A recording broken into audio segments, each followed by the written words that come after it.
Na televisão e ao vivo, diante de um grande público, viu-se uma lágrima escorrer pelo seu rosto após revelar que havia pecado.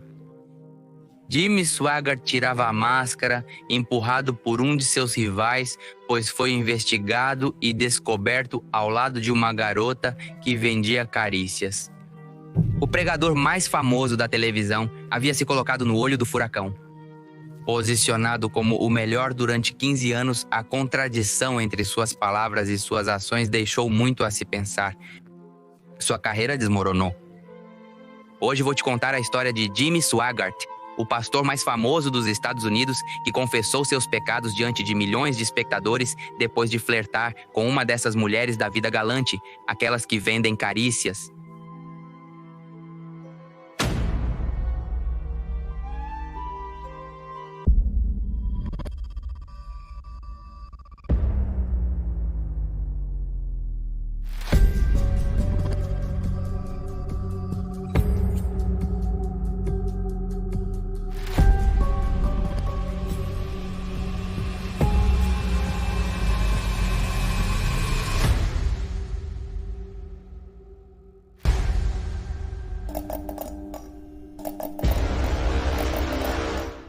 Jimmy Swaggart. No ano de 1935, membro de uma família muito religiosa da religião Bible Belt, ou o Cinturão Bíblico, nos Estados Unidos.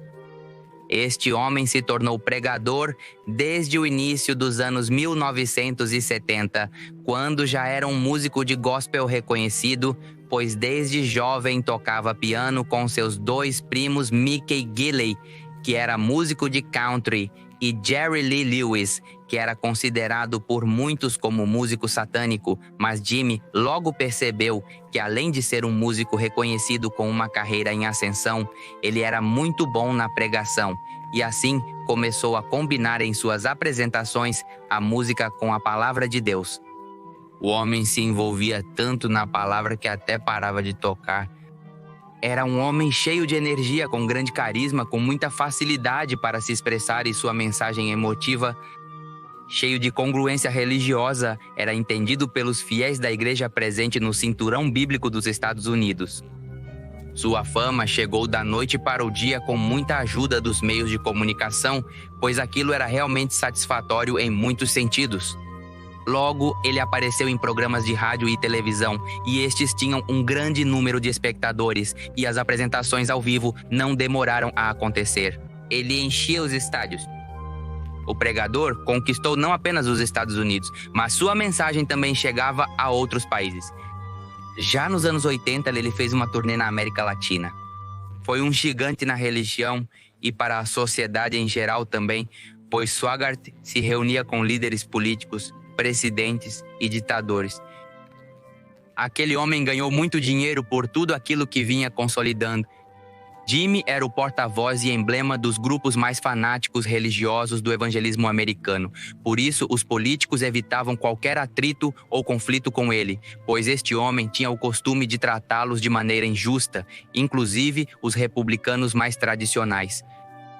Diante de toda a sua comunidade seguidora e diante das câmeras de televisão, sempre apontava com o dedo coisas como: o maior problema da América é o pecado, o ministro que prega a palavra é realmente a pedra de toque com a qual uma nação mede sua altura moral. Outra que dizia era a teoria da evolução é uma teoria satânica que só os ateus podem aceitar, ou a educação sexual em nossas salas de aula está promovendo o incesto. Também comentou: me surpreende e não consigo olhar mais de 10 segundos seguidos para esses políticos dando voltas neste assunto. Estou tentando encontrar um nome para ele. Essa absoluta idiotice de homens se casando com homens. Nunca vi um homem com quem eu gostaria de me casar. E vou ser simples e direto. Se algum homem me olhar dessa forma, vou matá-lo. E direi a Deus que ele simplesmente morreu sozinho. Que, por outro lado, o senhor, digamos, do bem, entre aspas, não conseguia visualizar a incongruência de suas palavras, pois também gritava aos quatro ventos: os meios de comunicação são regidos por Satanás, mesmo com todos os seus programas de televisão sendo transmitidos por mais de 200 canais em todo o território dos Estados Unidos. o grande sucesso na televisão influenciou em grande escala o aumento de seus lucros, como te digo. Seu modo de viver era extravagante. Vivia em uma luxuosa casa cercada por enormes jardins verdes. Possuía uma coleção de carros de luxo e tinha seu próprio avião privado. A riqueza em que vivia não era segredo, mas os fiéis não ousavam julgar o grande porta-voz de Deus, pois a crença era que o dinheiro servia a Swaggart para ilustrar a palavra do Senhor para o mundo inteiro. Para Jimmy, não era suficiente ser o pastor mais famoso dos Estados Unidos, possuir, além disso, poder social, prestígio e grandes quantidades de dinheiro.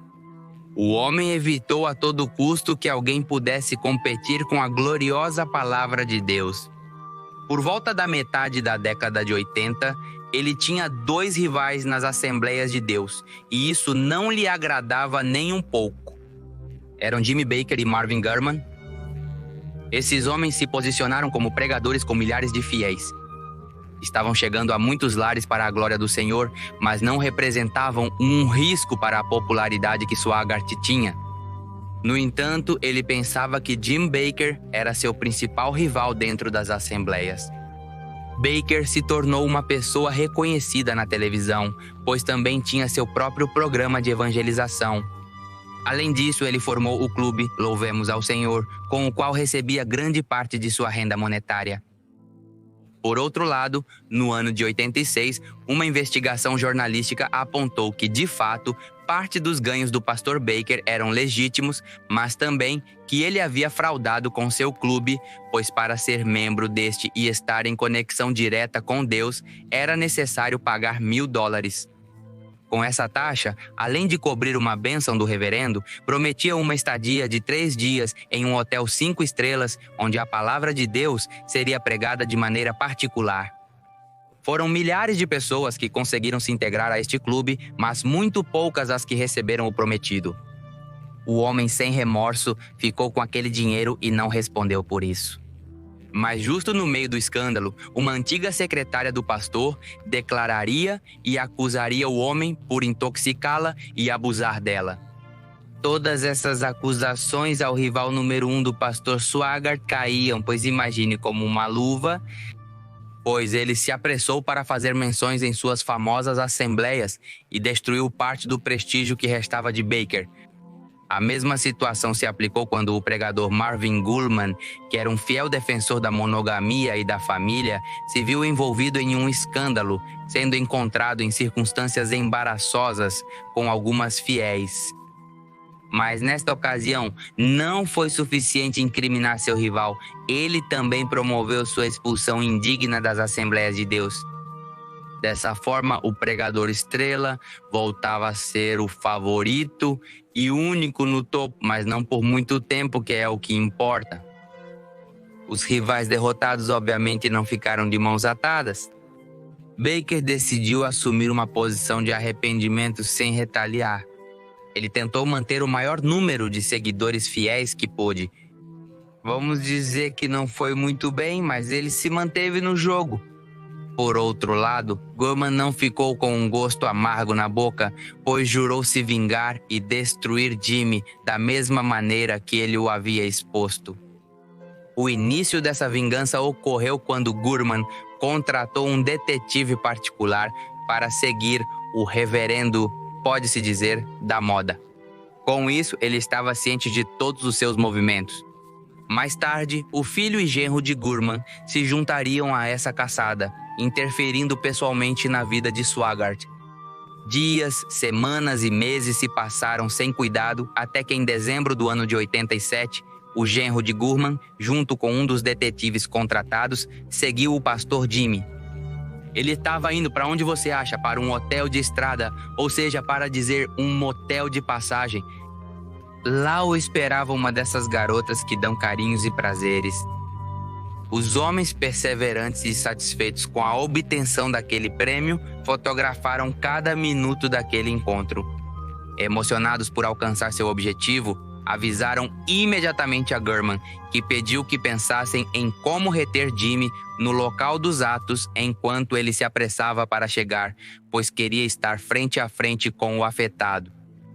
O genro do pastor decidiu então furar os pneus do carro de Swagger para que, quando ele saísse do hotel, tivesse que tirar um tempo para trocá-los por novos. O plano deu certo justamente quando o pastor cachondo estava trocando o pneu atrás dele. Apareceu Gorman. "O que você está fazendo aqui?" ele perguntou a Swagger.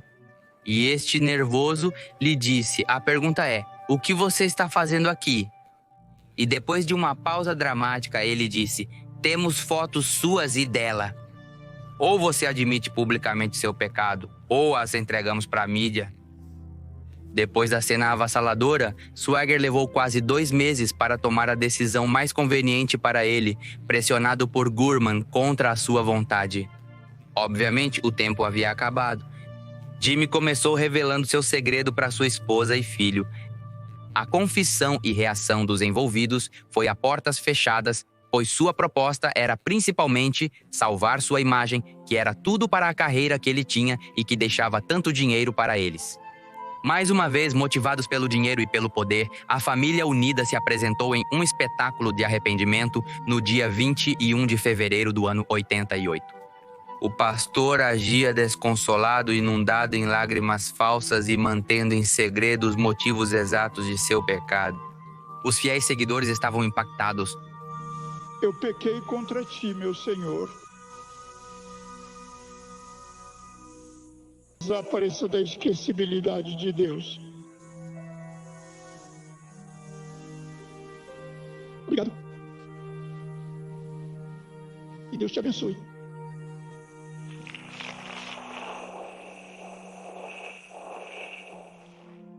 Mas todo o circo midiático em que já estava envolvido piorou quando Deborah Murphy, a mulher com quem compartilhou a cama naquele hotel, vendeu sua história e havia a possibilidade de tirar fotos semi-nuas na famosa revista para homens Penthouse.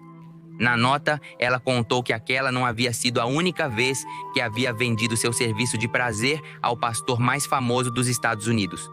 O homem costumava contratá-la com frequência. Ela também disse que o multimilionário Swagger pagava apenas $20 para dormir com ela. Após a publicação da nota na revista, Deborah fez uma turnê pelos canais de televisão, onde sua intervenção alcançava um grande número de espectadores que facilmente poderia ser comparado aos fãs do religioso caído. Mas, finalmente, a figura do líder religioso máximo dos Estados Unidos estava em ruína moral. Em sua tentativa de obter o perdão de seus fiéis, continuou pregando. Mas não com muito sucesso, pois mais da metade de seus seguidores havia virado as costas para ele. Contudo, o que aconteceu, pensava-se que o homem de Deus havia refletido e corrigido seu caminho. Mas em 1991, ele foi descoberto novamente em um hotel nos braços de outra mulher de profissão duvidosa. Depois de 34 anos de sua chocante confissão, Jimmy Swagger insiste em continuar pregando, mas essa ex-figura a seguir nunca recuperou o que perdeu. Desde aquele fevereiro que seu caminho direto com o Senhor foi abafado pelo desejo carnal, transformando-o em um pecador lascivo. Se gostou do vídeo, me siga nas redes sociais. Para pedidos ou sugestões, escreva para mim no Instagram, Facebook ou e-mail emailpepemistério.com.mx. Nos vemos amanhã ou segunda-feira.